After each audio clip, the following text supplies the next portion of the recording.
tuned in to the Community Cats podcast. Ready? Let's go.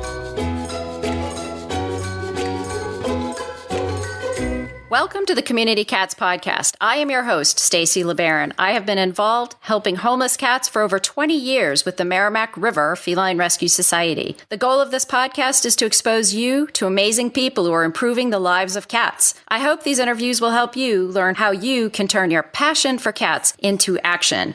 Today, we are speaking with Kaleel Sakakeeny.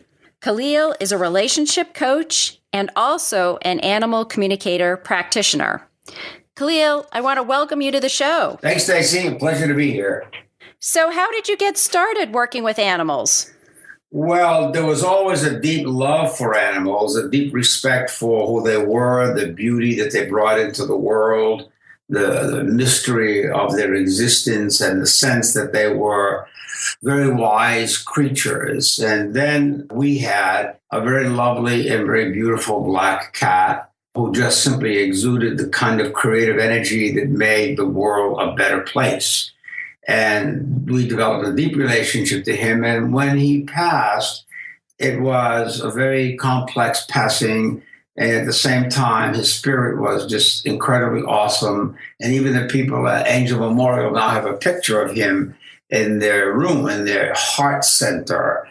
After he died, I was launched into a real confusing vortex and was casting about for ways of dealing with the hurt. I volunteered at the Gifford Animal Shelter. I would go to Angel Memorial. I had a tattoo put on my body, which is the first time in my life. And it's a sweet black cat staring at a blue butterfly.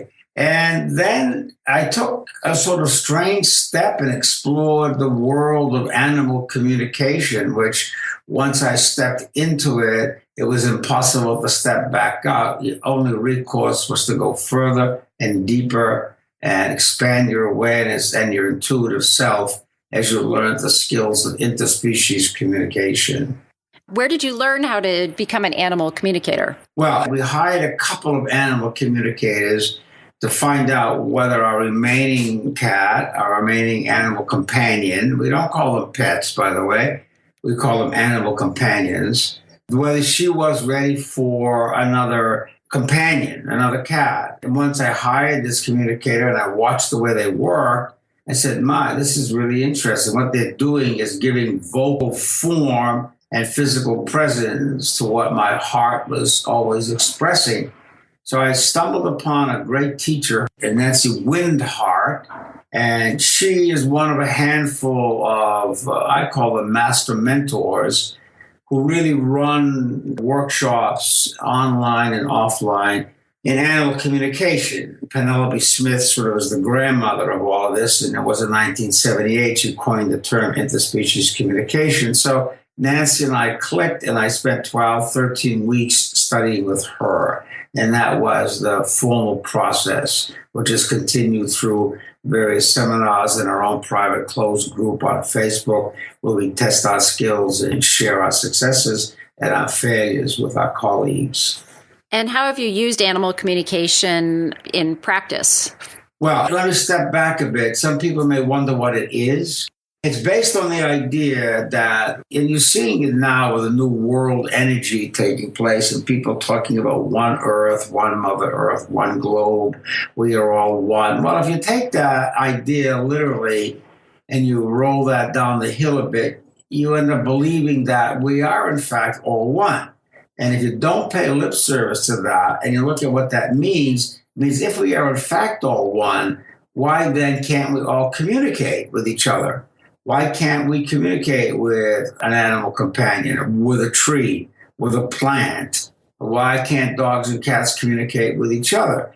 So that is predicated on the idea that, let's say, Native Americans often communicated with the animals, their horses, their bison. And certainly you know stories of children who will come and say, Mommy, Rover just told me that he has a stomachache. And you say, of course, as a parent, well, honey, sweetie, that's very nice, but dogs can't talk. So the kid knows the dog talked to him, and you as an adult are sort of bleaching that out of him. So once you get that we are all one, that we are all connected, then it follows as a corollary, logically, that we would be able to communicate with those very entities that we are connected with. The next step is that if that's my premise and I believe in it, then how do I go about doing this? So that's when you begin to study and you begin to listen to some of the mentors and you begin to learn the ways in which this is accomplished, what you have to do for yourself, how you have to control the chatter in your mind, how you have to find a soft focus, how you have to get into a state of deep relaxation, how you have to put aside your own personal agenda and in a sense become a clear channel, because the animal mind is terrified by the random chatter going on in our mind. Their communications are very direct and very simple and very to the point. And so very often when you're about to formulate a question, you've already gotten the answer. So you do have to do a lot of personal preparation on yourself so that you don't impose your own emotions and fears, so that what you get back, if you're a clear channel, is genuine, authentic, two-way communication with the animal. But if you're just full of agitation and trying too hard and you're internally stressed and your mind is chattering away, all you get back is a reflection of your own anxiety. So you have to practice to get better at this.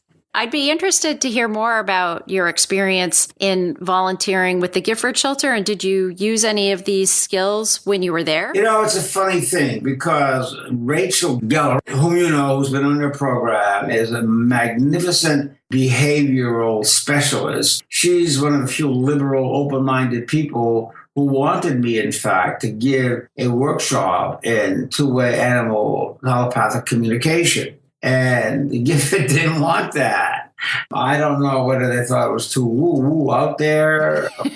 Who knows, But we know scientifically that animals now have emotions, have feelings, have thoughts, can use tools. So I was disappointed that the cat shelter wasn't willing at least to embrace a 20-minute or a half-hour introductory talk. But having said that, in my own work with the shelter, I do use animal communication. So, for instance, you should look up a video called How Diablo Became Spirit. It's a great video. It's world famous. It's kind of put together about the Anna Breitenbach, one of the world's leading animal communicators. But one day I was at the shelter and some highly energized gal came in. And she was in that high kind of pitched voice that people often use to talk to animals, telling the animals they were nice and how sweet they were. But she found one cat. She said, well, you're a troublemaker. And I listened very quietly. And again, she said, you're a troublemaker. And I said, you know what? I don't think that cat needs to be told he's a troublemaker. He's in a cage or an enclosure. He is probably traumatized by being here. The last thing in the world he needs to hear, because it's demeaning and robs him of his energy and is a negative. And she said, well, they can't understand this. So I started to say, if they can't understand this, why are you walking around saying, oh, Susie, how cute you are. Oh, Marty, how much I love you. If you think they're going to understand that, then they're certainly going to understand when you say you're a troublemaker or you're a bad boy. But that has corollaries with parents bringing up kids. When you tell a kid he's a bad boy, what are you going to get? A defeated, negative impact, which reinforces a negative self-image. And whoever's lost is further lost. We've used animal communicators, the shelter that I was involved with, the Merrimack River Feline Rescue Society. We used animal communicators, and many people who had lost their cats had used animal communicators, and I will say with shockingly great success.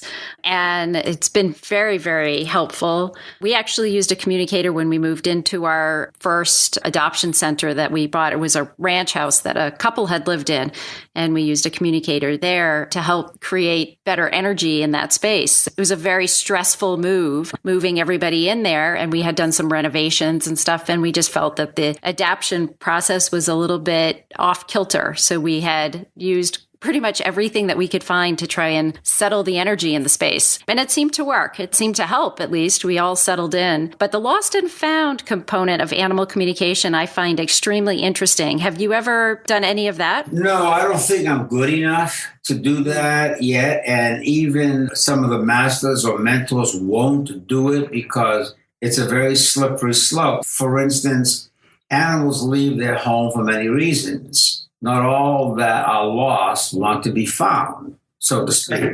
Many times an animal isn't happy in his or her home. It's not a fit with their people, and they want to get away from it. Other times an animal may simply feel that his job with that family, with those people, are done. It may very well want to leave his body and enter back into the spirit world and takes off to find the right place to do that. So in some cases, animals who are lost do not want to be found. And then, of course, there's always the added dimension of when you are communicating with an animal, based upon the vibrations that you get, can you accurately say this animal is no longer alive or this animal is? So working with lost animals is very, very tricky because then you're dealing with the heavy emotions of the owners or the human companions. So I don't touch that. And even people like Nancy will say they won't easily touch it because it's just fraught with so many old layers of complication. It's a very emotional process. I mean, we had a fire in a house, and so it was in determining whether or not the cats were in the house or outside of the house. We had another instance where a deer came through a plate glass window of a dining room in a community, and a cat that had been indoor only for 8 years got out in the chaos of this deer smashing into this house. And it was incredibly amazing and a successful outcome in finding that cat in a place where people thought there was no way a cat could get into that space. And they found the cat within 7 to 10 days after the cat getting out of the house. But I mean, it wasn't done without a lot of energy and exhaustion on the part of that animal communicator, trying to convince the cat that, everything was okay and people were coming for them and that kind of thing. In the case of the fire, it was not a good outcome. It was determined the cats had perished in the fire. The cat was actually outside, but its companion was in the house, and it went in the house during the fire to help get the other cat out and perished in the fire. At least that is what we believe happened, which was, obviously an emotional time for our communicator. Are you willing to say who the communicator was? It was Bruce Fuller. He was on our board of directors. You can search Fuller's feeding station online, and he designed a 2-level feeding station for our feral cats up in the Newburyport, Mass area. At one point in time, I know who trained him, but I've forgotten that person's name at this point in time. And unfortunately, he passed away a couple years ago, so he's not with us anymore. But he did an amazing job for us over the 15 years that he was involved with our organization and helping us to be able to consider alternatives and to be able to introduce to other people alternatives and trying to help them with any of their lost pets and helping cats in our care too. So he was very, very sensitive and an excellent asset to our organization and a great person in general.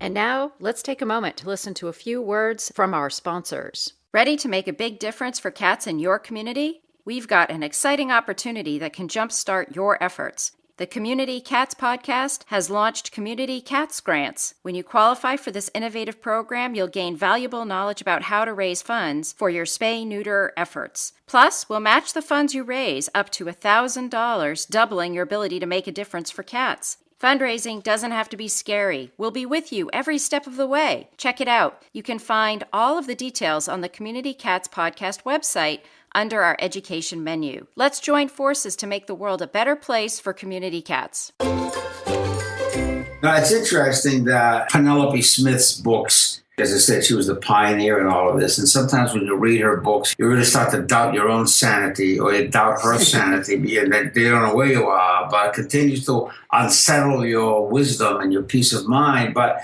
I almost feel somebody could say, and this may be a step out there, but maybe the cat and the deer communicated, and maybe it was determined that that is how the cat would be freed through the deer coming through the window. That seems dramatic and extreme, but one would wonder to what extent there was any communication going on from that cat indicating a need to get out.